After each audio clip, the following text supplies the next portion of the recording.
아름다운 찬양 함께 해주셔서 감사드립니다. 만화 영화를 좋아하십니까? 만화 영화는 어린아이나 어른들이나 다들 좋아하는 것 같습니다. 저도 역시 만화 영화를 무척 좋아합니다. 제가 본 만화 영화 중에 가장 명작이라고 하면 저는 단연 머털도사를 꼽고 싶습니다.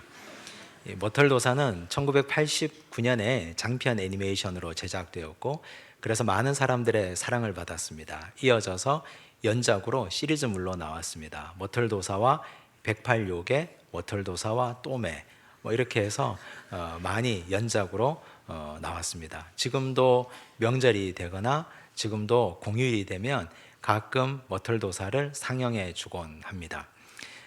내용은 단순합니다. 도수를 배워서 도탄에 빠진 백성들을 구해주고 싶었던 머터리는 도사를 찾아갑니다. 누덕산에 있는 누덕도사를 찾아가서 도수를 배우려고 합니다. 그런데 이 누덕도사가 10년 동안 가르쳐준 도술이라고는 화가 나면 머리털 세우는 것 하나, 그것밖에 없었습니다. 10년 동안 밥 짓고 빨래하고 청소하고 집안일 시키고 이것만 계속해서 시켰습니다. 그래서 머터리는 항상 그게 불만이었습니다. 나를 종처럼 부리기만 하고 가르쳐 달라는 도술은 가르쳐 주지도 않고 머리털만 세우는 것만 가르쳐 주고, 그래서 항상 불만이었습니다. 그런데 누덕도사가 세상을 떠나고 나서 시간이 한참 지나고 난 이후에 이 도술이 대단한 것임을 깨닫습니다. 머리털을 세우고 상상만 하면 상상한 것으로 변신할 수 있는 세상에 어디에도 없는 도술이었기 때문입니다. 스승님은 제자를 받을 때부터 이미 하산시킬 준비를 하고 있었던 것입니다. 이 아이에게 좋은 도술을 가르쳐서 심성을 갈고 닦아서 때가 되면 세상으로 내보낼 준비를 이미 아이를 만날 때부터 하고 있었던 것입니다. 좋은 스승이란 훌륭한 제자를 기르고 훈련시켜서 때가 되면 세상으로 내보내는 사람입니다. 학교 선생님들도 학생들을 받아서 열심히 공부시키고 가르쳐서 상급 학교로 진학시키고 그리고 사회로 내보내는 것이 좋은 선생님일 줄로 믿습니다. 그런데 나쁜 스승은 스승이 제자를 가르치지 않고 자신의 수족처럼 부리고 종처럼 부리고 계속 가두어 두는 사람은 나쁜 사람일 것입니다. 오늘 우리가 읽은 이 본문에 보면 예수님께서 제자들을 보내시는 장면이 나옵니다. 예수님이 공생애를 마치시고 나서 예수님이 십자가 지시고 그리고 고난당하시고 십자가에 달려 돌아가시고 3일 만에 부활하시고 승천하시고 나면 그러면 제자들이 자기들이 남아야 됩니다. 그때 훈련되어 있지 않다면 그들이 덩그러니 홀로 남아서 자립신앙 없이 그냥 살아간다면 얼마나 고달프고 힘들겠습니까? 그래서 예수님께서 이제 제자들을 보내시고 훈련시키는 것입니다. 나중에 때가 되더라도 겁내지 말고 두려워하지 말고 배운 대로 훈련받은 대로 그렇게 살면 된다고 예수께서 지금 제자들을 훈련시키는 내용입니다. 오늘 이 말씀 통해서 하나님의 백성 되고 예수님의 제자 된 우리들을 향한 하나님의 뜻이 어디에 있는지, 하나님은 우리를 어디로 내보내시기를 원하는지, 내보낼 때 무엇을 주셔서 보내시는지 함께 은혜 받고 깨닫는 시간 되시기를 바랍니다. 7절 말씀입니다. 함께 읽겠습니다. 12 제자를 부르사 둘씩 보내시며 더러운 귀신을 제어하는 권능을 주시고, 여기서 중요한 단어는 부르사 보내시고라는 두 단어입니다. 예수님께서는 제자들을 부를 때부터 보내실 생각을 하고 계셨습니다. 이 아이들을 잘 훈련시켜서 하나님의 백성답게 잘 갈고 닦아서 이제 때가 되면 세상 가운데로 내보낼 생각을 우리 주님은 원래 처음부터 하고 계셨습니다. 그런데 이것은 주님이 처음 하신 생각이 아닙니다. 하나님 아버지께서 이 세상을 창조하시고 백성들을 창조하신 이후부터 하나님의 계획 가운데 계셨던 것입니다. 믿음의 조상 아브라함을 보십시오. 하나님이 그를 저 갈대아우로 우상 숭배하는 곳에서 불렀습니다. 아브라함이 제가 여기 있습니다, 제가 가겠습니다 한 것이 아닌데 하나님이 그를 불렀습니다. 그리고 가나안 땅에서 그를 훈련시킵니다. 하나님의 훈련 방법은 다양했습니다. 말씀을 통해 훈련시키고 기근과 가난을 통해 훈련시켰습니다. 주변의 여러 사람을 통해서 그를 다듬어 주셨습니다. 그의 인생 문제인 자식 문제, 자녀 문제로 그를 오랫동안 훈련시켰습니다. 이제 때가 되니 그를 세상 가운데로 보냈습니다. 그가 훌륭한 하나님의 사람이 된 증거가 있습니다. 함께 동역하고 평생을 해로했던 사라가 세상을 떠났습니다. 그런데 사라가 죽고 나니까 사랑하는 아내를 묻을 매장지가 없었습니다. 그런데 그때 헷 족속 이방인들이 아브라함에게 나왔습니다. 아브라함이여, 당신은 하나님이 우리를 위하여 세우신 지도자이십니다. 여기 우리의 온 땅이 있습니다. 아무 땅이나 택하십시오. 당신의 죽은 자를 장사 지내십시오. 여기서 중요한 말은 헷 족속이 아브라함에게 당신은 하나님이 세우신 지도자입니다 라고 고백한 것입니다. 아브라함이 믿음으로 살았기 때문에, 주변 사람들에게 선한 영향력을 끼치고 하나님의 자녀답게 백성답게 빛으로 소금으로 살아내었기 때문에 사람들에게, 이방인들에게 이렇게 인정받았던 것입니다. 물론 아브라함은 상당한 대가를 지불하고 그 땅을 구입했습니다. 하지만 주변의 여러 사람들이 그를 믿음의 백성으로 인정하고 하나님이 우리를 위하여 세우신 지도자라고 인정할 만큼 그는 하나님의 보냄받은 곳에서 열심히 성실히 삶을 감당했습니다. 우리가 아브라함의 삶을 통해서 교회란 무엇인가를 깨닫습니다. 교회는 하나님이 부르시고 훈련시키고 내보내는 공동체입니다. 이것이 교회라고 본다면 오늘날 이 시대의 교회는 하나님의 사명을 감당하고 있는가? 안타깝게도 불행하게도 하나님의 사람을 부르는 것에는 혈안이 되어 있는데 훈련은 열심히 시키는데 가두어 두고 있습니다. 내보내지 않습니다. 세상 가운데로 나가서 열심히 하나님의 백성답게 살라고 보내지 않습니다. 교회에 가두어 두고 목사의 일꾼 만들고 교회의 기능인이 만드는 것으로 성도를 전락시킵니다. 엄청난 능력을 가지고 훌륭한 재능을 가진 사람들인데 삶의 자리, 일터에 나가서 하나님의 백성답게 살라고 격려하고 보내야 하는데 그렇게 하지 못하고 있는 안타까운 현실입니다. 그래서 교회 안에서의 삶과 세상에서의 삶이 다른 이중인격자를 양산해내는 것이 오늘 교회의 문제들입니다. 마태복음 17장을 보시면 예수님께서 3명의 제자들을 데리고 변화산에 올라가신 사건이 있습니다. 베드로와 야고보와 요한을 데리고 변화산에 오르셨습니다.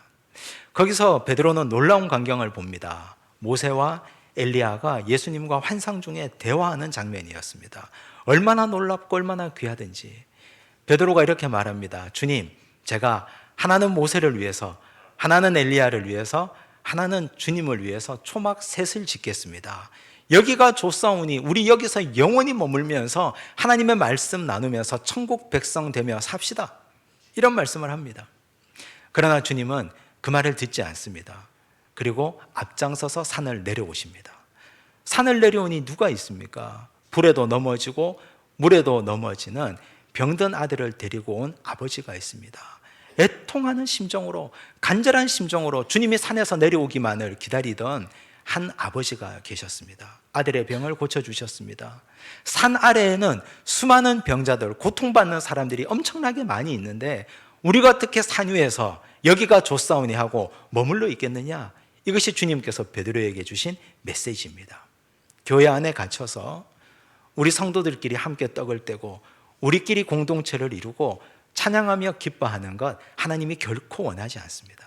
하나님이 원하는 것은 세상 속으로 나가라는 것입니다. 바울이 고린도전서 3장 16절에서 우리 각자의 교회됨을 이렇게 말씀합니다. 함께 읽습니다. 너희는 너희가 하나님의 성전인 것과 하나님의 성령이 너희 안에 계시는 것을 알지 못하느냐. 여러분들 한 사람 한 사람이 교회입니다. 너희가 하나님의 성전인 것과 하나님의 성령이 너희 안에 계시는 것을 알지 못하느냐 말씀하셨습니다. 그러므로 우리 교회는 모여서도 하나의 교회입니다. 천여 명이 함께 모여서 예배드리는 이 공동체, 하나님이 기뻐하시는 당연히 훌륭한 공동체입니다. 그러나 우리가 흩어져서 더 위대한 하나님의 교회됨의 사명을 감당할 수 있습니다. 이 지역에 천여 명의 교회가 움직인다고 상상해 보십시오. 역사가 일어나지 않겠습니까? 변화가 일어나지 않겠습니까? 삶이 바뀌고 나라가 바뀌고 민족이 바뀌어지지 않겠습니까? 사탄이 무엇을 더 두려워하겠습니까? 사람들이 많이 모이는 하나의 교회를 두려워하겠습니까? 아니면 흩어진 한 명 한 명의 각자의 교회됨을 더 두려워하겠습니까? 사탄은 함께 모여서 수천 명, 수만 명이 모이는 교회, 그러나 흩어지지 않는 교회, 사탄은 하나도 두려워하지 않습니다. 모아놓기만 하면 되기 때문입니다. 예배당 크게 짓고 사람들만 많이 모아놓으면 그 안에서 자기들끼리 즐거워하고 자기들끼리 기뻐하고 자기들끼리 찬양하면 그것으로 끝이기 때문입니다. 정말 두려워하는 교회는 한 사람 한 사람이 교회되는 교회입니다. 삶의 자리에서 흩어져서 하나님의 말씀을 전하고 능력을 나타내고 하나님의 백성답게 살아가서 변화를 이루어내는 교회. 우리 모든 교인들이 하나의 교회가 된다면 얼마나 하나님께서 기뻐하시겠습니까? 우리 주님께서 제자들을 한 사람 한 사람 너희들은 각자가 교회가 되어야 된다, 그런 비전과 사명을 가지고 그들을 흩었습니다. 둘씩 짝지어서 가보라고 훈련시켰습니다.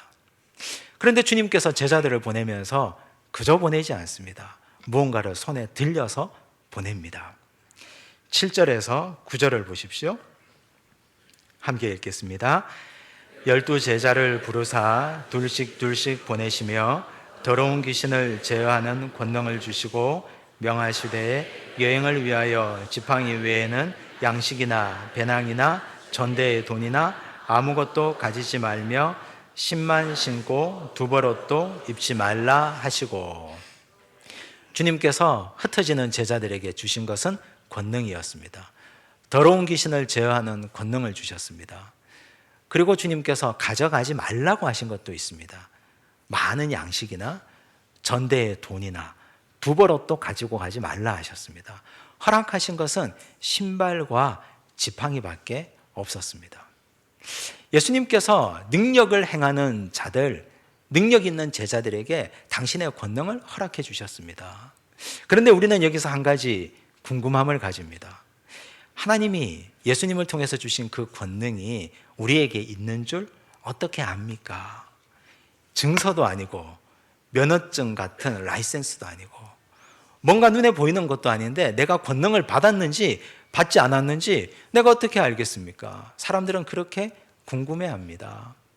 그런데 그것은 권능을 가지고 살아보지 않는 사람은 평생 경험하지 못하는 것입니다. 하나님은 우리에게 보이지 않는 권능을 주셨는데 세상에서 살아가면서 예수 믿는 사람답게 살아보면 그 권능이 드러날 줄로 믿습니다. 살아보면 하나님의 말씀답게 한번 부딪혀보고 여기도 부딪혀보고 저기도 부딪혀보고 나는 예수 믿는 사람입니다. 내 정체성을 드러내고 살아가시면 능력이 나타날 것입니다. 살아보면 그 권능이 얼마나 위대한 권능인지, 얼마나 대단한 권능인지, 내가 상상도 못할 위대한 하나님의 능력임을 우리는 깨닫게 될 것입니다. 살아보지 않았기 때문에, 그 권능을 한 번도 끄집어내서 사용해보지 않았기 때문에 이 권능이 얼마나 위대하고 놀라운 권능인지 우린 깨닫지 못하고 경험하지 못한 것입니다. 저는 일반 대학을 졸업하고 1998년부터 2000년까지 신학대학원을 다녔습니다. 신학대학원을 졸업하고 그리고 전임사역을 나갈 때 나이가 우리 나이로 30이었습니다. 이제 30살짜리, 이제 갓 30이 된 사람이, 이제 막 결혼한 사람이 전임사역을 해서 성인들에게 복음을 전하고 말씀을 전하고 신방을 한다는 것이 얼마나 부담스러웠는지 모릅니다. 다들 어른들이시고 신앙생활을 몇십 년 동안 하셨는데 교구를 맡아서 신방을 하고 그들의 경조사를 찾아가고 위로하고 말씀 전하는 것이 과연 내가 할 수 있는 일인가? 너무 일찍 전임사역으로 나가는구나. 너무너무 두려웠습니다. 그래서 첫 번째 전임사역지에서 그런 두려운 마음으로 사역을 하고 있는데 담임 목사님께서 모든 전임들이 성경 공부 한 가지씩을 다 하라고 말씀하셨습니다. 3부 예배가 끝나고 나면 12시 30분인데 점심 먹고 1시부터 2시까지 1시간 동안 과목을 정해서 성경 공부를 하라고 하셨습니다. 저에게 주어진 과목은 기도학교였습니다. 과목을 받고 나니까 더 아득했습니다. 권사님들은 평생 기도하신 분들인데 이제가 신학교를 졸업한 사람이 기도에 대해서 어떻게 가르칠까? 무슨 내용을 가르쳐야 되나? 기도는 하는 것인데 나는 기도를 길게 하지도 못하고 능력이 없는데 어떻게 기도를 가르칠까? 두려웠습니다.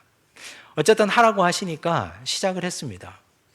이제 모집을 하고 반을 개설을 했는데 그때까지 몇 명이 올지 몰랐습니다. 몇 명이 올까 설레기도 하고 두렵기도 했습니다. 첫 개강 날 3분이 오셨습니다. 넓은 강의실에. 그런데 2분은 할머니였는데 교실을 잘못 찾아서 오신 분들이었고, 한 분은 제가 섬기는 부서의 총무 집사님이었습니다. 전도사님 혼자 서 있을까 봐 의리로 오신 것입니다. 그래서 3분이 자리에 앉았습니다. 3분을 데리고 오리엔테이션을 마쳤습니다. 저희 반에 3명이 왔다고 하니까 우리 부목사님 중에 한 분이 그 반 폐강하라고 했습니다. 너도 힘들고 그분들도 1년 동안 얼마나 힘들 텐데 왜 그걸 1년을 끌고 가려고 하느냐? 그냥 폐강해라. 다음에 사람을 많이 모아서 하면 좋겠다. 그런데 그때 저에게 문득 그런 생각이 들었습니다. 하나님이 나에게 맡겨주신 첫 번째 반인데, 하나님이 나에게 허락하신 첫 번째 사람들인데 몇 명이나 돼야 만족할까? 5명? 10명? 혹은 그 이상 100명? 하나님이 3명을 주셨는데 이분을 300명으로 여기고 열심히 준비하고 해보자, 그런 마음이 들었습니다. 그래서 시작했습니다. 그런데 점심 먹고 1시가 되니까 얼마나 졸리겠습니까? 할머니 2분은 시작하자마자 주무시고 한 분 선생님도 너무 괴로워하는 모습이 보였습니다. 저도 힘들고 배우는 분도 힘들고 그렇게 2달, 3달을 끌고 갔습니다. 그런데 놀라운 일이 일어났습니다. 명색이 기도학교니까 첫 시작할 때 기도 제목을 받았습니다. 우리 이 제목 가지고 열심히 기도해서 응답받자고 기도하고 시작했습니다. 할머니 한 분이 적어낸 기도 제목이 자신의 손주가 세돌이 지났는데 잘 걷지 못한다는 것입니다. 걷지 못하고 잘 서지도 못하고, 그래서 우리 손주가 걷고 뛰었으면 좋겠다, 그런 기도 제목을 써주셨습니다. 열심히 기도했습니다. 3달이 지나고 놀라운 일이 벌어졌습니다. 손주가 일어서고 뛰고 걷는다는 것입니다. 그 할머니는 여기서 기도해서 이 일이 일어났다고 얼마나 많이 선전하고 자랑하는지 모릅니다. 저는 지금도 믿습니다. 저는 아무런 능력이 없는데, 저는 아무런 권능이 없는데 하나님께서 그 할머니의 기도를 들으시고 부모님의 기도를 들으시고 주변에 기도하시는 수많은 분들의 기도를 들으시고 그 손주를 일어서서 걷게 하시고 뛰게 하셨다고 믿습니다. 할머니가 주변에 많이 소문내셔서 기도 응답받는 반이라고 해서 1년이 지날 때는 10배, 30명이 넘고 더 많은 분들이 와서 공부했습니다. 저는 그 일을 겪으면서 깨달은 것이 있습니다. 나는 아무런 권능이 없는데 하나님이 사역자들을 내보내실 때 빈손으로 보내지 않는구나. 하나님이 함께 하시는구나. 하나님의 권능이 함께 하시고 하나님의 능력이 함께 하셔서 역사가 일어나는구나. 나는 보잘것없는 사람임에도 불구하고 하나님이 함께 하신다는 걸 깨달았습니다. 우리가 두렵기 때문에 나가지 않고, 두렵기 때문에 전하지 않고, 두렵기 때문에 행하지 않습니다. 내가 일터에서나 살아가는 삶의 현장에서 나는 예수 믿는 사람입니다. 나는 예수 믿는 사람으로 살아갑니다. 나는 그래서 손해보아도 괜찮습니다, 이렇게 말하지 못합니다. 두렵기 때문에. 그러나 하나님은 우리에게 권능을 주셨습니다. 이 세상의 악한 사탄 마귀를 이길 수 있는 능력을 우리 모두에게 허락해 주셨습니다. 끄집어내서 사용해 보시기 바랍니다. 휘둘러 보시기 바랍니다. 역사가 일어나고 변화가 일어날 것입니다. 그런데 하나님께서 제자들에게 가져가지 말라고 한 것도 있습니다. 많은 양식과 전대의 돈과 2벌 옷을 가져가지 말라 했습니다. 왜 그랬을까요? 사람들이 길을 떠날 때 짐을 무겁게 하며 떠납니다. 양식을 등에 지고 전대의 돈을 가득 채우고 옷도 가득 채우고. 그런데 시간이 지나면서 양식이 떨어집니다. 돈이 떨어집니다. 옷도 헤어집니다. 그러면 두려워집니다. 하나님의 능력은 온데간데 없습니다. 세상을 향하여 나아갈 때 주의 권능만 붙들고 의지하고 나아가야 했으나 주의 권능은 뒤에 밀쳐두고 내가 의지하는 양식과 물질과 권능과 내가 가지고 있는 세속적 지위와 옷을 여러 벌 들고 시작했기 때문에 이것이 사라지면 하나님의 권능도 사라졌다고 믿는 것입니다. 이것이 우리의 불행한 현실 아닙니까? 하나님은 하나님이 주신 권능이 능력 있게 나타나도록 하기 위해서는 너희들이 가지고 있는 양식이나 물질이나 지위를 가져가지 말라. 세상을 향하여는 오직 주의 권능만 붙들고 나아가라 말씀하셨습니다. 출애굽기 4장 20절에 보면 하나님께서 모세를 바로에게 보내는 장면이 나옵니다. 함께 읽겠습니다. 모세가 그의 아내와 아들들을 나귀에 태우고 애굽으로 돌아가는데 모세가 하나님의 지팡이를 손에 잡았더라. 이때 모세의 나이가 80이 넘은 노인입니다. 남루한 옷을 입었습니다. 손에 지팡이 하나 들었습니다. 상대는 세계 최고의 강국 이집트의 파라오입니다. 파라오를 향해 걸어가는 남루한 노인의 모습을 상상해 보십시오. 얼마나 초라합니까? 그러나 하나님은 그 초라함 이면에 하나님의 권능을 넣어주셨습니다. 하나님의 능력이 모세와 함께 있을 테니 너는 나의 권능을 믿고 바로에게 나아가라 말씀하신 것입니다. 저는 이런 생각도 해보았습니다. 하나님이 모세를 40언저리에 이집트에서 이스라엘 백성을 구원하는 도구로 사용하셨더라면 참 좋았을 텐데, 그때 그는 공주의 아들이었고 이집트의 왕자였습니다. 권세가 있습니다. 돈이 있습니다. 능력이 있습니다. 사람도 있습니다. 그리고 힘이 있습니다. 젊은이의 지혜도 있습니다.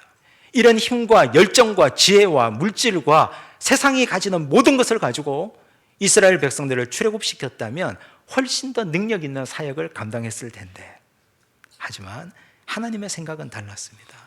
모세가 가졌던 물질, 바로의 공주의 아들이라는 직함, 이집트의 왕자라는 직함, 그가 가지고 있었던 모든 사회적 지위, 그의 건강까지 다 내려놓고 이제 80이 되어서 굽은 허리로 하나님이 주신 지팡이 하나만 가지고 주의 권능 가지고 나가라고 말씀하셨습니다.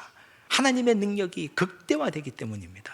그때 하나님의 역사가 나타나고 그때 복음의 역사, 구원의 역사가 날로 날로 더 흥왕할 줄로 믿습니다. 교회도 마찬가지입니다. 오늘날 이 시대 교회가 무엇을 자랑하고 무엇을 의지합니까?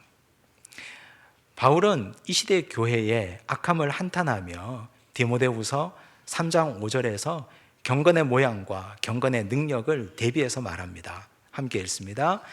경건의 모양은 있으나 경건의 능력은 부인하니 이 같은 자들에게서 내가 돌아서라. 오늘 이 시대의 교회는 안타깝게도 모양을 갖추는 데 주력합니다. 건물을 넓게 하고 십자가를 높이 세우고 휘황찬란한 건물을 높게 세워가고 사람들을 많이 모으려고 애를 씁니다. 하지만 이건 경건의 모양일 뿐, 경건의 능력이 그 속에서 상실되고 사라진다면 그 안에서 하나님이 어떤 능력을 발휘하시겠습니까? 하나님이 정말 원하는 것은 모양이 아니라 능력이라는 사실, 하나님이 정말 원하는 것은 양식이나 물질이나 눈에 보이는 옷가지들이 아니라 하나님이 우리에게 원래부터 주셨던 하나님의 권능이라는 사실, 이 사실을 믿고 의지하시기를 간절히 바랍니다. 교회나 일터나 우리 각자가 교회된 우리나 모두가 세상을 향하여 나아갈 때 하나님의 권능 하나 붙들고 나아가시기를 간절히 바랍니다.